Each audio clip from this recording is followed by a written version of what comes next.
Xin chào mọi người. Ở đây là Chém Gió. It means chit chat in Vietnamese. And today I have a special guest, and her name is Micka Chu. Xin chào tất cả các bạn. Great intro, thank you so much. Ryan. Coming Rất là up. tuyệt vời. Bởi vì Ryan vừa thích Việt Nam, vừa chia sẻ về trải nghiệm của Ryan ở Việt Nam, nhưng mà vừa học về văn hóa Việt Nam. You're very straightforward and you want to learn. You are here to learn. You are here to talk about topics that you're passionate about, and that's something like I really value. I'm actually very curious because you started the YouTube channel. Now you have the podcast. You appear on major TV show like CNBC, pardon, excusez-moi. You appeared with like a lot of YouTubers, like famous Instagram people. So now that you're getting famous, like what's the goal for you? Chưa biết. Anh nghĩ là Ryan rất là chán một năm trước. Bởi vì Ryan muốn trải nghiệm Việt Nam like 100%. Ryan muốn đi ra ngoài và khám phá Việt Nam. Nhưng mà nếu Ryan rất là thoải mái ở nhà, Ryan không sẽ làm gì hết. So Ryan bắt buộc bản thân mình để đi ra ngoài và gặp người mới và sử dụng tiếng Việt của Ryan. Nhưng mà Ryan bắt đầu ở TikTok, và trên TikTok Ryan rất là phổ biến, rất là sớm. Bây giờ có bao nhiêu bạn follow? Ít so với em, you know. Nhưng mà hiện nay algorithm của TikTok khó hơn ngày xưa. Nhưng mà Ryan rất tuyệt vời. 15,000 người bây giờ. Okay. So 15,000 now. And counting. Yes. Nhưng mà Ryan muốn tập trung vào YouTube bây giờ, bởi vì YouTube là khó hơn và một thử thách là vui hơn. Và bây giờ Ryan có thể làm điều like vui, ăn seabugs, I can eat duck blood, I can do crazy things and I can make a good production.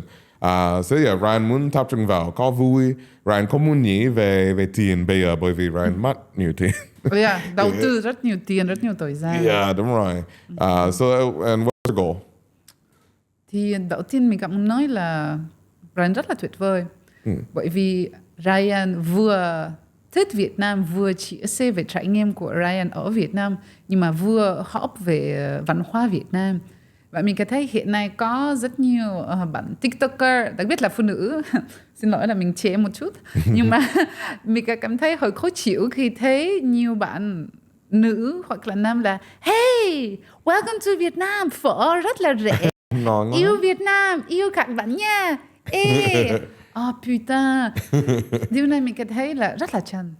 Nhưng mà đối với Ryan thì mình thấy Ryan rất là sincere. Rất là sincere, đầu tư nhiều tiền, nhiều thời gian để học tiếng Việt, để làm chương trình của Ryan. Và điều này mình rất là respect. Và mình nghĩ là trong chắc là có thể có thể maximum 3 năm Ryan sẽ rất là thành công, rất là nổi tiếng. Hy vọng như vậy.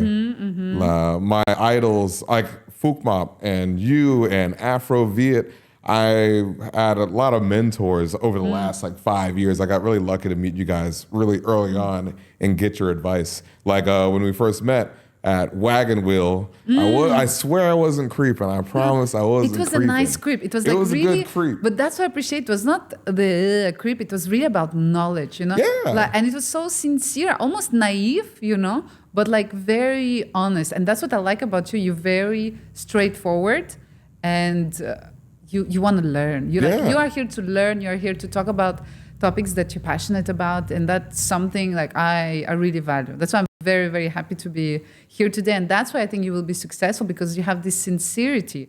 So and also curiosity to explore different things. And it's not just for vanity. Like I can feel like you really have a passion about Vietnam and the culture and the people. So you have a lot to say, especially being a black man coming from the military. Like I think your background and your identity is very interesting. So that's why if there was a bet, I will bet on you. Oh, there is a bet. Give me money.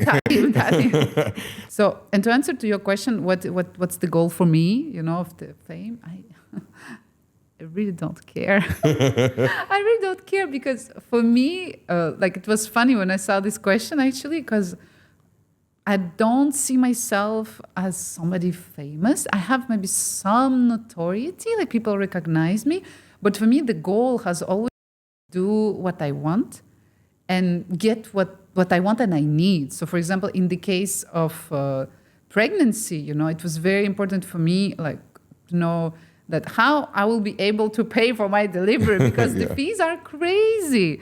So luckily I was able to do collabs with a lot of different brands. So, and it was obviously very interesting and it was very uplifting. And again, I was doing it being pregnant, so it was very creative, So for me, being able to navigate through life and using this small advantage that I have to be able to speak Vietnamese in Vietnam is very uplifting. It makes me very happy. Yeah. Very happy. So the goal is just to continue. I don't want to be famous. I just want to host more events, come to more podcasts, meet great people, bring something nice out of this world.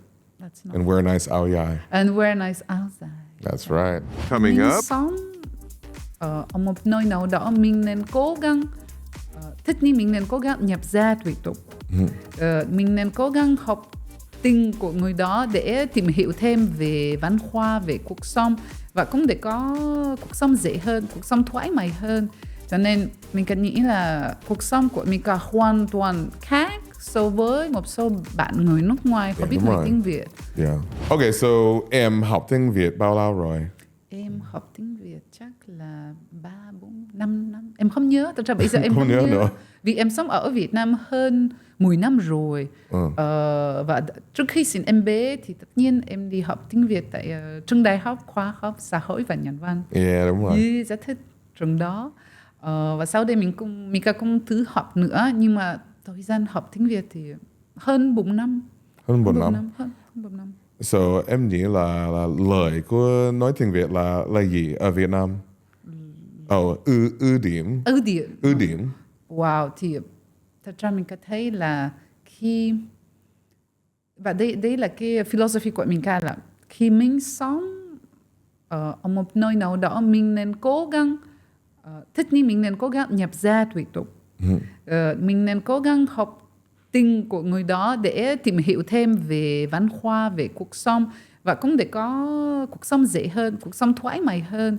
Cho nên mình cần nghĩ là cuộc sống của Micka hoàn toàn khác so với một số bạn người nước ngoài có biết nói tiếng Việt. Yeah. Và Micka rất hy vọng sẽ có thêm người nước ngoài học tiếng Việt. Bởi vì như vậy mình sẽ tìm hiểu nhau, mình sẽ gần gũi hơn với nhau. Và người Việt Nam một lần nữa là một nước Việt Nam là một nước rất là thân thiện và rất là nhanh. Cho nên khi mình nói tiếng Việt, mình có thể kết nối với nhiều bạn, mình có thể cùng phát triển bản thân mình và mình cũng có nhiều cơ hội nữa về công việc, về cuộc sống, về tình yêu. So many opportunities. So many opportunities everywhere. And Vietnamese is it's a very difficult language. It's very challenging, but it's very rewarding. Yeah. And even people who speak like just few words, like even say, cảm ơn, oh my God. You just get so much admiration, respect. Còn Ryan như thế nào học tiếng Việt? Có gì... I don't know how to say this one. Like, what does it bring you to learn tiếng Việt? Okay, so khi Ryan ở nước Đức, Ryan học tiếng Đức. Ryan biết tiếng Đức. Không nữa. Ryan thắp trình vào Việt Nam về và Ryan có thể nói được nữa. Cũng về với Hàn Quốc. Hàn Quốc. I don't study muscle. Về cơ bắp. Yeah, study gym. Và nếu Ryan sống ở một nước, Ryan muốn học tiếng đó. Bởi vì khi Ryan sống ở nước Đức, khi Ryan nói tiếng Đức, người ta mở ra, âm hơn, warmer. Bởi vì, bình thường là người Đức, the stereotype is that they're really cold and like, nhưng mà nếu Ryan nói một chút tiếng Đức, thì họ mở ra và muốn biết, người đó là gì, người đó là ai, người A là ai, người ai là ai. It has made my experience so much better in that country. I can't imagine Germany without speaking German. It just made everything easier. So that I came into Vietnam with the same philosophy, and then everyone is like so nice to me. Yeah. Of course, they laughed at my wrong words. And cheaper, you get things cheaper, guys. Exactly. That's one thing too. Is like, and also shippers when they come, you don't panic. You're not just like, I need. Yeah. It's so much easier when everything is communicated easier. And then I don't need a girlfriend to explain everything or a travel buddy to escort me through the whole country. I can be my own guy. So I think that's what it really was. And then a lot of my Vietnamese friends are like, come on, dude, get on TV, do some TikToks, please, man. So I'm doing it for them. You do it for them? I'm not doing it for me. Thank you so much. I'm not vain at all. You know? Okay, so nếu một người nước ngoài muốn học tiếng Việt nhưng mà chưa bắt đầu, em có advice for them? Yes, em có. The advice của Micka là the same for 10 years. Go to the university. Yes. Đi học tại trường đại học, đầu tư một chút thời gian, một chút tiền để học tiếng Việt. Đây là đầu tư tốt nhất của bạn. I agree. That was her advice for me. Just go to that university and get that curriculum. That curriculum is so good. So I did it for, the thing is, like, I love it so much. So I took the classes like 2-3 times because they have books. Same thing. Some books I did 2 times, some books I did 3 times. And people are like, oh, but tại sao Micka vẫn học? I said, because I like it. And every time you go, you learn something new. Teachers are different. Pronunciations, like the culture, like everything is just so amazing. It's a whole universe in that university that you're learning. And everybody, again, is so friendly. You have some trips and prices are very reasonable. Very reasonable. Very reasonable. And very reasonable. Yeah. So it's great. So go just... Các bạn đi học nha, đi học tiếng Việt nha. Trường học Xã hội và Nhân văn, phải không? Yeah. Khoa Việt Nam học. I need to work on what? Oh, do you think I need to work on anything? Maybe I need to exaggerate my tones a little better, right? No, it's just same as me. We just need to practice. Yeah. It's all about practicing. That's right. Reading and doing some like voice exercises, kind of, like phonetics. Yep. Yeah. And then don't be embarrassed to make mistakes over and over again. Oh yeah. That's it. Oh yeah. That's the key. Oh yeah. Coming up. Việt Nam thì rất là thân thiện và rất thích em bé. Văn hóa của người Tây thì rất là ích kỷ, đây là mình. Đừng không lấy được của mình. Đây Ryan biết về là thử thách của một mẹ mới or mẹ bỉm sữa ở Việt Nam. Mẹ bỉm sữa Tây. Yeah, so chắc chắn là đặc biệt là một mẹ bỉm sữa nước ngoài ở đây chắc là có hay là dễ hả? Thì thật ra nghĩ là làm người mẹ không dễ đâu, nhưng mà khi mình là một mẹ Tây ở Việt Nam thì tất nhiên sẽ có nhiều, không phải là vấn đề nhưng mà nhiều trường hợp nha. Nhiều trường hợp thú vị hàng ngày. Ví dụ là người Việt Nam thì rất là thân thiện và rất thích em bé, đặc biệt là em bé Tây, em bé con lai. Cho nên luôn muốn da. Còn văn hóa của người Tây thì rất là ích kỷ, đây là con của mình. Đừng không lấy được của mình. Vì vậy thì Micka có nhiều lần phải nói thôi đừng chạm vào em bé nha. Thật ra bây giờ em bé lớn rồi, mũi tắm thành rồi thì Micka thấy bây giờ dễ hơn. Nhưng mà khi mới sinh ra được stress. Bởi vì có một lần mình đi du lịch và có một cô lớn tuổi đến và chạm vào mắt. And I don't care how old are you, don't touch my baby. Micka không đi tù hả? Không đi. Không thể đánh nhau với người cô. Nhưng mà như vậy nha. Oh, okay, just một chút. Like, okay, just touching the face. Okay. What the hell? Do I touch your face? I mean, no. I would hate that. No, but another one girl in the morning, 8 a.m. I'm super buồn ngủ. I go to the GS 25, and then there is this phụ nữ, putain, with the mask, with the nón lá, like we don't see her mắt. She comes and just like, no. And I say, oh yeah, let me do that to you. Do you like that? Just rip the mask off. Yeah, bạn có thể không? Mình làm như vậy. Đừng làm như vậy. Anh nghĩ là thầy nếu mọi người có không thể nhìn cô họ thì rất là sợ, đáng sợ. Đặc biệt là nếu Ryan làm như vậy, Ryan có hood và khẩu trang, we think you're gonna rob us. Exactly, yeah. For sure. Anh nghĩ là nếu Ryan đi vòng ở Mỹ như vậy thì boom chắc là bắn xuống. Yeah, so Ryan sợ làm như vậy, nhưng mà người Việt Nam rất là thoải mái với mask. It's hood, okay. It's okay. goggles. Just don't touch my baby. Yeah, don't touch the baby. Don't touch the baby. Don't touch the baby. Và Any baby. em bé của em là đặc biệt bởi vì con lai không phải da đen, không phải da trắng, là ở giữa. You know? Yeah. Sô-cô-la.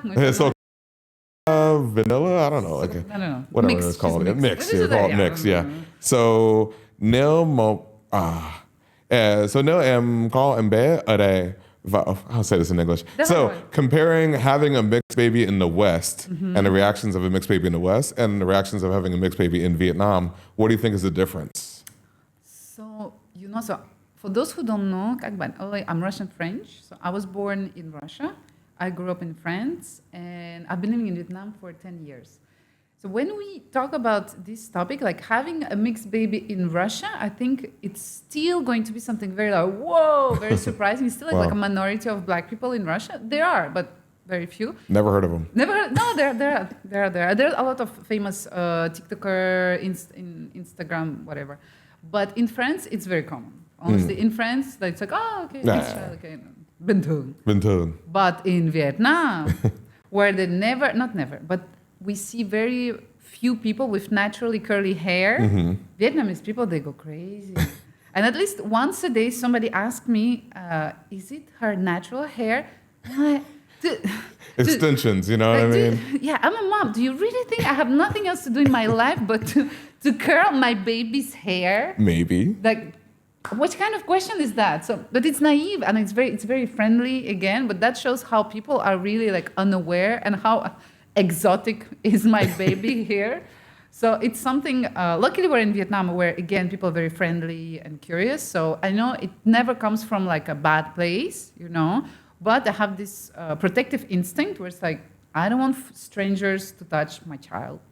Especially it's a girl, like any child, just make it boy or girl, just make it. Nobody should touch each like another baby without consent, without asking. Right. Yeah. But good luck. Yeah, good luck. Exactly. Yeah, thank you. Good luck to me.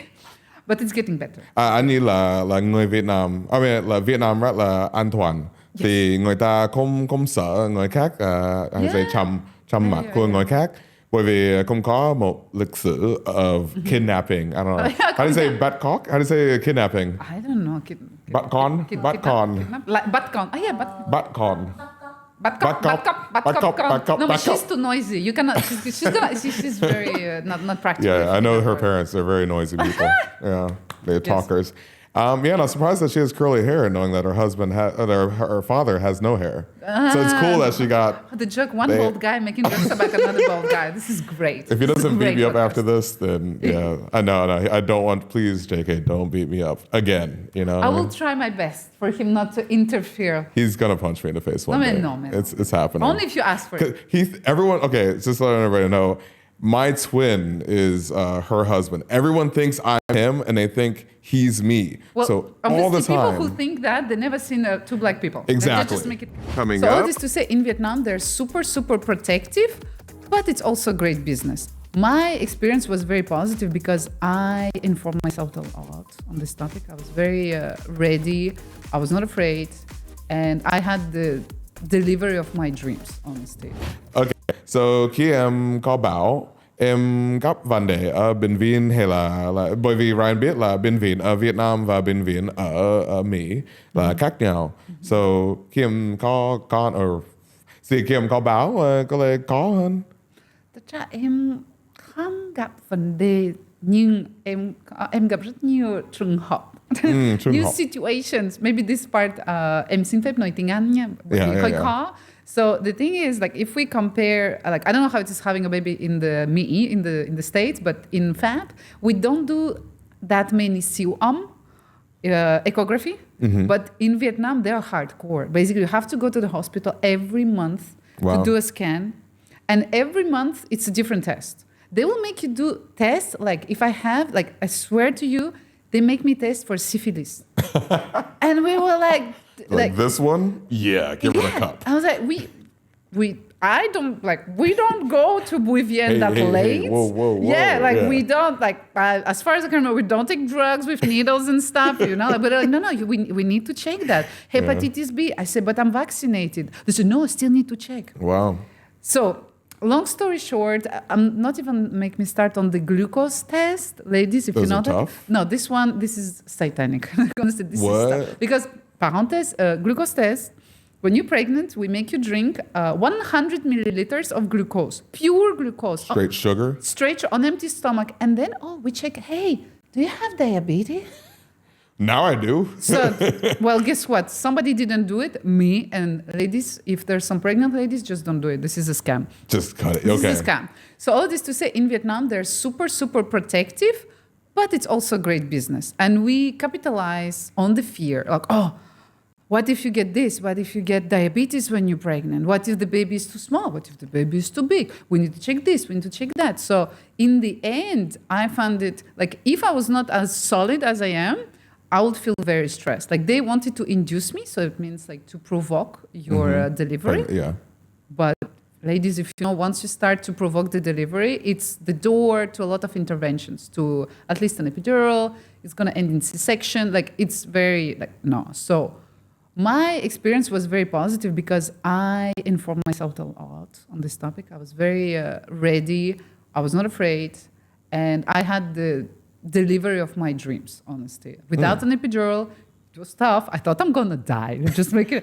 What is that It even was like? What, it is, It's very painful. What is Wow. that? But it's like you give birth, so without any talk, without any medicine, Oh. no painkillers. Like Oh. I took Panadol, by the way, before going to delivery, but bad. didn't help a lot. Honestly, that it's for headaches. But I was like, maybe it's gonna And help. baby childbirth. You know, but the thing is, like, I think it's just such a empowering experience, like, to give birth. Like, I don't know, I feel very lucky to be a woman and to give myself the opportunity to do it on the terms that I wanted, you know? And it's something very uplifting because you are in touch with your body. Basically, that's why it's difficult, because obviously there is pain, no?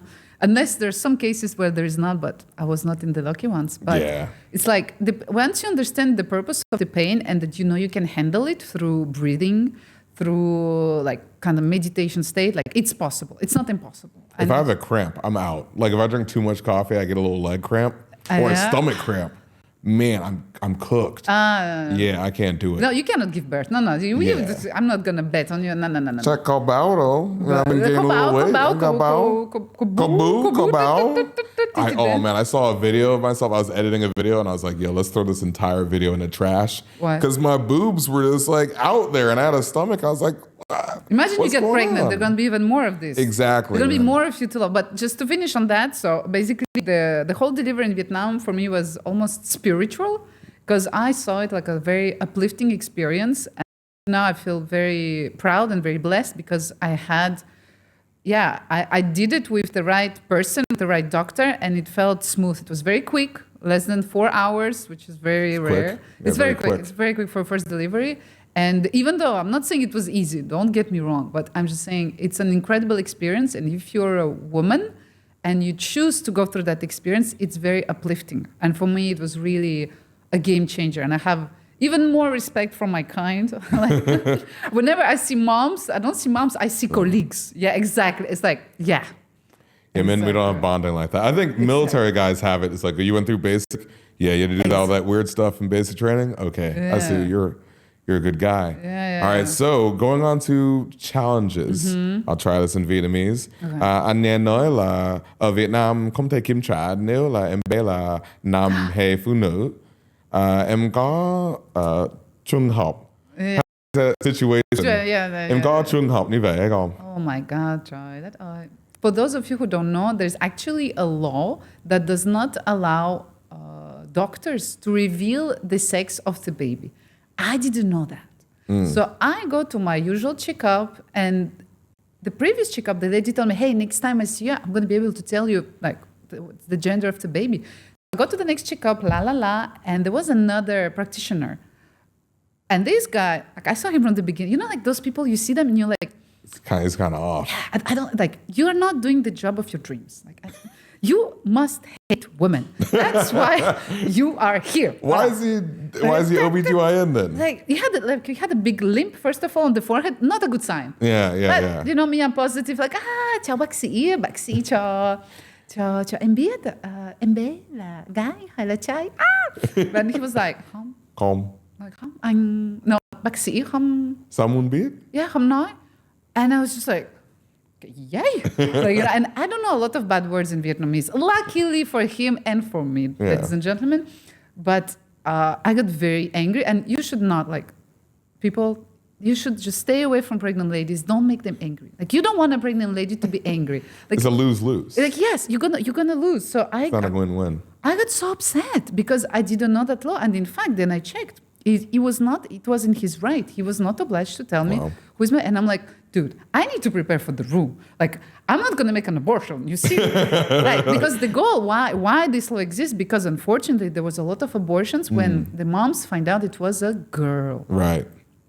In my case, I did want a girl. Yeah, you're like wearing all pink. You're like, yes, come on, ooh, home team.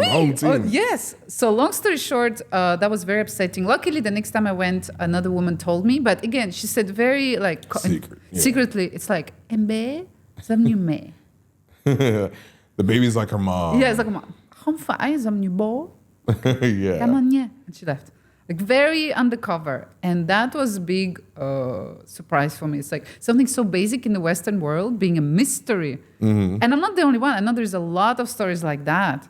A lot of people complain about that. A lot of people complain, but again, it's like once you know it, you find that's what I love about Vietnam. It's like go with the flow. You can always think. Yeah. Speaking of the flow, all right. So trong kỳ em có em bé, or trong kỳ em có báo. Is báo or bao? Which one is it? Bao? I don't know. I don't remember. I'm talk about newspapers. Or no, it's not. Bao. Bao. Bao. Baby. No, baby, but BBL. Bao. She's talking about BBLs over here. No. Bao. So trong khi có báo, bảo. Trong khi có báo, em cũng làm việc, phải không? Yeah. So em có rất nhiều công việc. Trong khi có báo, hồi có chưa không? Actually, I love this question because you know what? I remember I got one of my most amazing gigs while I was pregnant. Like I hosted a diplomatic reception in 3 languages when I was 8 months pregnant. Just like Cardi B. Just like Cardi B. And it felt so powerful. Honestly, it felt amazing to be able to do what I love with her and also show to people, because I think we don't see enough pregnant women like being active and doing things that they like. Let's just put it like that. We see a lot of like the image is like, oh, you arrived to the end of pregnancy, you're like, I cannot take it anymore, just take this baby out. But for me, I was very thriving. I was like, yay. So it felt magical to be able to host events with my big belly, like it was very funny. I think as a man, I don't know why, when I see a pregnant woman around me, I get nervous, like I'm gonna knock her over or something. Like I'm just a big dude, big shoulders. I'm like, don't get too close, don't knock her over. Excellent. Especially in the gym. There's like pregnant in Vietnam, in America, I don't see this. Yeah, no, but there's in the no gym, pregnant women in America. So many pregnant women just in the gym, just like with the personal trainers, like doing leg day. I wouldn't do leg day like if I didn't have a baby, but like they're just like pushing, and I'm just scared. Like, is something gonna happen? So, and also like you got to get a tailor to be ready for your baby's size. What's a tailor? Quần áo cho mẹ. Yeah. So I mean, your belly is always changing. How do you get a good dress in the right size? That's amazing. I love it's like honestly, pregnancy. I think it's just so amazing to watch your body transform, and like you see how stronger our bodies are, female body especially. Like we create life from few drops of man. Yes, but we create life from that we deliver life, and then our bodies can produce the nutrients to feed the baby, and then our bodies shrink again. So it's like I think it's unbelievable. It's the miracle of life that we do not talk enough about. I think you're kind of like a bodybuilder. Like we like seeing our bodies change and get stronger and adapt to the situations. You know what I mean? So when I'm pushing the weights and I see my arms getting bigger, I'm skipping leg day. I'm like, all right, I'm finally gonna get that big back. It's kind of like when you're having a baby. It's like your body is developing. I love the fact that you compare having a baby and bodybuilding. I think women here will really appreciate it. Always need to connect. Always need to find the connection. I'm trying to bridge cultures here. You know what I mean? That's my whole platform. Genders. Yes. I'm doing a horrible job. But no, you're doing great. I'm doing great. Yeah. You're doing fantastic. Say it one more time. You're doing great. Oh, you're doing fantastic. It's been great having you. Fantastic.